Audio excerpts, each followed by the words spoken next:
Indian premier ലീഗിന്റെ 2025 മെഗാലേലം പുരോഗമിക്കുമ്പോൾ ഇതുവരെ കളിച്ച താരങ്ങൾ ഏതൊക്കെ ടീമിലേക്കാണ് പോയത് എന്ന് നോക്കാം.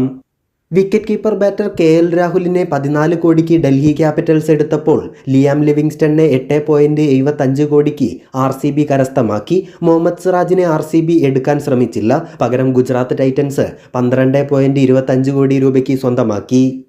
എന്നാൽ യുസ്വേന്ദ്ര ചഹലിനെ 18 കോടി രൂപയ്ക്ക് പഞ്ചാബ് കിങ്സ് ടീമിലേക്ക് എത്തിച്ചു. ഡേവിഡ് മില്ലറിനെ 7.50 കോടി രൂപയ്ക്ക് ലക്നൗ സൂപ്പർ ജയൻസും ടീമിലെത്തിച്ചു.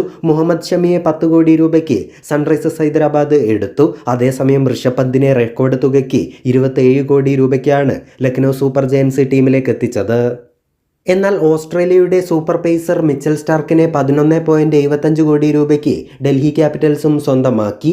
ജോസ് ബട്ട്ലറിനെ ഗുജറാത്ത് ടൈറ്റൻസ് 15.75 കോടി രൂപയ്ക്കും സ്വന്തമാക്കി. ശ്രേയസ് അയ്യറിനെ 26.75 കോടി രൂപയ്ക്ക് പഞ്ചാബ് കിങ്സ് കരസ്ഥമാക്കി. കഗീസോ റബാഡയെ 10.75 എന്ന മികച്ച വിലയിൽ ഗുജറാത്ത് ടൈറ്റൻസും സ്വന്തമാക്കി. അർഷദീപ് സിംഗിനെ 18 കോടി രൂപയ്ക്ക് RTM ഉപയോഗിച്ച് പഞ്ചാബ് കിങ്സും കരസ്ഥമാക്കി.